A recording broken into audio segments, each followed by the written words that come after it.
Hello दोस्तों, आज के इस वीडियो में हम लोग क्लास 10वीं बिहार बोर्ड विज्ञान के टॉप 30 प्रश्न को देखने वाले हैं जो आपके एग्ज़ाम के लिए बहुत ही महत्वपूर्ण है। तो शुरू करते हैं। हमारा पहला क्वेश्चन है, हवा में स्वतंत्र रूप से लटका हुआ क्षैतिज चुंबक हमेशा आराम की स्थिति में रहता है। जब किसी चुंबक को हम लोग हवा में छोड़ देते हैं तो वो जो होता है किस दिशा में क्या करता है, विराम की स्थिति में वो किस दिशा में होता है, तो वो जो है उत्तर दक्षिण दिशा में जो है क्या होता है, आके फिर खड़ा हो जाता है। तो हम अपना अगला प्रश्न देखते हैं। दूसरा प्रश्न है, यदि एक विद्युत धारावाही तार के समीप कंपास रखा जाए तो कंपास की सुई। जब हम किसी कंपास को विद्युत धारावाही तार के समीप रखते हैं तो क्या होगा, जो कंपास की जो सुई होगी वो क्या होगी, विक्षेपित करेगी, मतलब वो अपने पोजीशन से हिल जाएगी। अपना अगला प्रश्न देखते हैं। फराडे ने बहुत सी क्रांतिकारी खोजें की जिसमें शामिल है। देखिए, फराडे की जो खोजें हैं उनमें कौन कौन से चीज़ें शामिल है। एक है विद्युत चुंबकीय प्रेरण और दूसरा है विद्युत अपघटन के नियम, मतलब हमारा बथ दोनों हो जाएगा राइट आंसर। अपना अगला प्रश्न देखते हैं। विद्युत मोटर परिवर्तित करती है। जो विद्युत मोटर होती है वो क्या करती है, तो जो विद्युत मोटर है वो क्या करती है, विद्युत ऊर्जा को यांत्रिक ऊर्जा में कन्वर्ट करती है।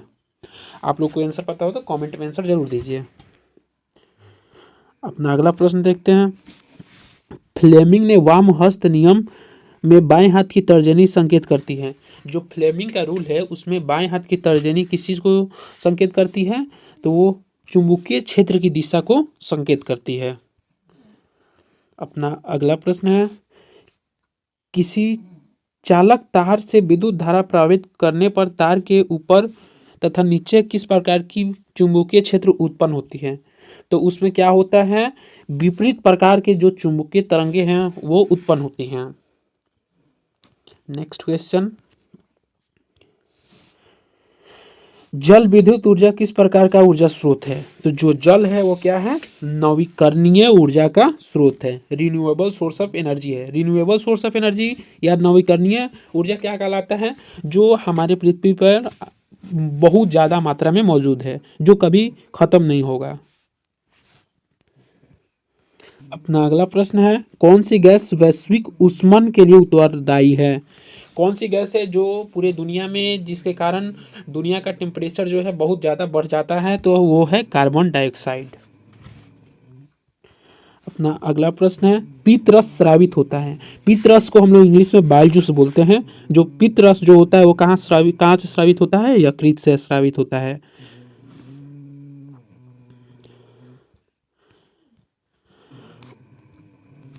अपना अगला प्रश्न बोलते हैं, छोटी आंत में जो विली होता है जिसे रसाकुर बोलते हैं उसका कार्य क्या होता है। तो जो छोटी आंत में जो रसाकुर जिसे विली बोलते हैं इंग्लिश में, वो क्या होता है, उसका कार्य होता है अवशोषण के लिए सतह क्षेत्रफल को बढ़ाना, जिससे खाना आसानी से पच जाए। अपना अगला भाग है, क्वेश्चन है, जो मुख गुहा का पिछला भाग होता है उसे हम लोग क्या बोलते हैं, ग्रसनी।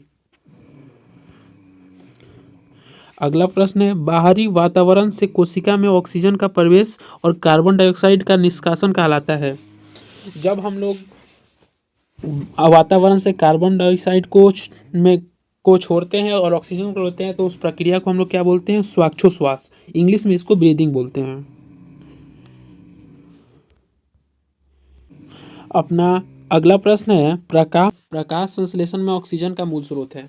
तो जो फ्रेंड्स प्रकाश संश्लेषण होता है उसमें जो ऑक्सीजन जो बाय प्रोडक्ट बनता है वो कहाँ से बनता है, वाटर से बनता है। अगला प्रश्न है, निम्नलिखित में से किसे कोशिका का ऊर्जा मुद्रा बोला जाता है, तो एटीपी को हम लोग कोशिका का ऊर्जा मुद्रा बोलते हैं। और एटीपी का फुल फॉर्म होता है एडिनोसाइन ट्राइफॉस्फेट। और इससे रिलेटेड एक कोशिका का ऊर्जा क्रिया भी पूछा जाता है जिसे हम लोग माइटोकॉन्ड्रिया बोलते हैं। कोशिका का ऊर्जा क्रिया माइटोकॉन्ड्रिया होता है। ये भी सवाल बहुत बार बोर्ड्स में आता है। हमारा अगला प्रश्न है, पादप में जाइलम उत्तरदायी है। तो प्लांट में दो तरह के टिश्यू होते हैं, एक होता है जाइलम, जाइलम होता है। एक जाइलम का काम क्या होता है, जाइलम जो होता है क्या करता है, जाइलम जो है जड़ से, पेड़ की जड़ से जल और मिनरल्स को क्या करता है, पत्तियों तक पहुंचाता है। तो इसका राइट ऑप्शन क्या हो जाएगा, जल का वाहन। और एक होता है फ्लोएम, फ्लोएम जो होता है उसका कार्य क्या होता है, जो भोजन पत्तियों में बन जाता है तो उसको पत्तियों से विभिन्न वृक्ष के पादप के विभिन्न सेल तक पहुंचाता है फ्लोएम। अपना अगला प्रश्न है, प्लाज्मा के अलावा रक्त में क्या पाया जाता है। तो प्लाज्मा के अलावा रक्त में और 3 तरह के कण पाए जाते हैं, श्वेत रक्त कोशिकाएं, लाल रक्त कोशिकाएं और रक्त पट्टिकाएं। तो हमारा राइट आंसर क्या हो जाएगा, इनमें से सभी।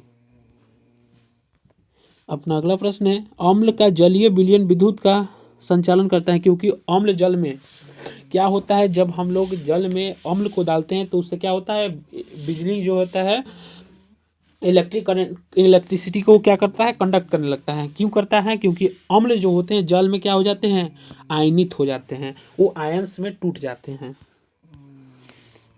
हमारा अगला प्रश्न है, निम्नलिखित में से कौन गंधीय सूचक नहीं है। मतलब कौन जो है एसिड बेस को पहचानने में मदद नहीं करता है। तो हमारा लौंग का तेल से तो हम लोग पहचान सकते हैं, वैनिला से भी पहचान सकते हैं, हमारा जो शक्करकंद है इससे हम लोग नहीं पहचान सकते हैं।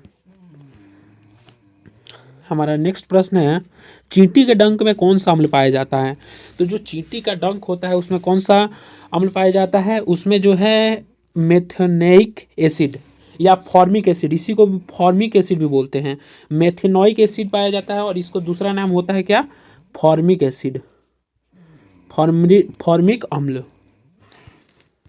हमारा अगला प्रश्न है, निम्नलिखित में से किसे जल में डुबो कर रखते हैं।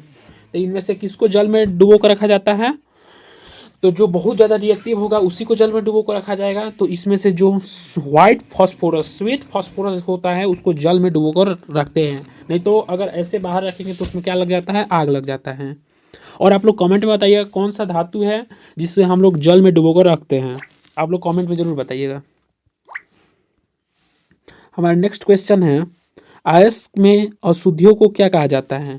जो अयस्क होते हैं उसमें अशुद्धियाँ होती हैं, उसे क्या बोलते हैं हम लोग, उस गैंग को हिंदी में बोलते हैं अधांतरी। जो अयस्क अयस्क अयस्क में अशुद्धियाँ होती है उसे हम लोग क्या बोलते हैं, गैंग बोलते हैं, और हिंदी में आध्यात्री बोलते हैं।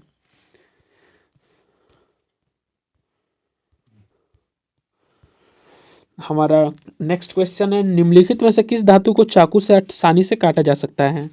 तो जो सोडियम धातु है बहुत ज़्यादा रिएक्टिव धातु है, इसे हम लोग इसको भी केरोसिन में डुबो कर रखते हैं और इसको हम लोग आसानी से क्या कर सकते हैं, चाकू से काट सकते हैं। क्वेश्चन नंबर 23 है, सोने में किस धातु को मिलाकर मिश्र धातु तैयार किया जाता है। तो सोने में किसको मिलाया जाता है तो मिश्र धातु तैयार होता है। तो फ्रेंड्स सोने में हम लोग जब तांबा को मिला देते हैं तो क्या होता है, मिश्र धातु जो होता है तैयार हो जाता है।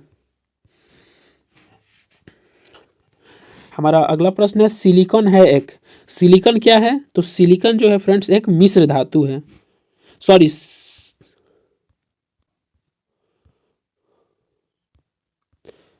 हमारा अगला प्रश्न है, सिलिकॉन है एक, सिलिकॉन जो है एक क्या है, उपधातु है। उपधातु को हम लोग मेटलॉइड्स भी बोलते हैं। सिलिकॉन हो गया, जर्मेनियम हो गया, आर्सेनिक हो गया, ये सब क्या है, उपधातु है। बोरोन को भी हम लोग उपधातु के कैटेगरी में रख सकते हैं। हमारा अगला प्रश्न है, दोहरा परिसंचरण नहीं पाया जाता है। किसमें दोहरा परिसंचरण नहीं पाया जाता है, मेढक में, मछली में, पक्षी में, मनुष्य में। तो किसमें दोहरा परिसंचरण नहीं पाया जाता है, तो फ्रेंड्स जो मछली होती है उसमें दोहरा परिसंचरण नहीं पाया जाता है, डबल सर्कुलेशन नहीं पाया जाता है। हमारा नेक्स्ट क्वेश्चन है, यूरिया रक्त में कहाँ से प्रवेश करती है।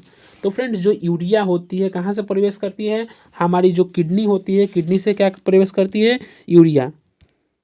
सॉरी, हमारा नेक्स्ट क्वेश्चन है, यूरिया रक्त में कहाँ से प्रवेश करती है। तो फ्रेंड्स जो यूरिया है हमारे रक्त में यकृत से प्रवेश करती है। यकृत को इंग्लिश में हम लोग लीवर बोलते हैं। नेक्स्ट क्वेश्चन है, ग्लूकोज का पुनः अवशोषण कहाँ होता है। तो फ्रेंड्स ग्लूकोज का जो है पुनः अवशोषण कहाँ होता है, ग्लूकोज का पुनः अवशोषण जो होता है कहाँ होता है? पीसीटी में। ग्लूकोज का पुनः अवशोषण जो होता है प्रोक्सिमली कॉन्वोल्टेड ट्यूब्यूल में होता है। पीसीटी जो क्या बोलते हैं, न्यूरॉन का पार्ट है, वहाँ पे हो जाता है। नेफ्रॉन का पार्ट जो पीसीटी है वहाँ पे इसका अवशोषण होता है। नेक्स्ट क्वेश्चन है, विभिन्न क्रियाओं से बने हानिकारक पदार्थ को शरीर से बाहर निकालने की प्रक्रिया को क्या बोलते हैं? तो उसे हम लोग क्या बोलते हैं? उसे उत्सर्जन बोलते हैं। क्या बोलते हैं? उत्सर्जन, जिसे इंग्लिश में एक्सक्रेशन भी बोलते हैं। नेक्स्ट प्रश्न है, मेरुरज्जु में आघात से क्या हो सकता है? तो उसे क्या हो सकता है? उसे क्या हो सकता है? बौनापन, लकवा हो सकता है। क्या हो सकता है? लकवा हो सकता है। हमारा नेक्स्ट प्रश्न है, मनुष्य के शरीर में सबसे बड़ी ग्रंथि कौन सी है? तो मनुष्य के शरीर में जो सबसे बड़ी ग्रंथि है वो क्या है? लीवर। और दूसरी ग्रंथि जो है वो क्या है? पेनक्रियाज। पेनक्रियाज जो है दूसरी सबसे बड़ी ग्रंथि है, और जो सबसे बड़ी पूछे तो वो क्या हो जाएगा? लीवर। लीवर मनुष्य की सबसे बड़ी ग्रंथि है। तो आपको वीडियो अच्छा लगा हो तो वीडियो को लाइक शेयर सब्सक्राइब जरूर कीजिए। धन्यवाद। मिलते हैं अगले वीडियो में।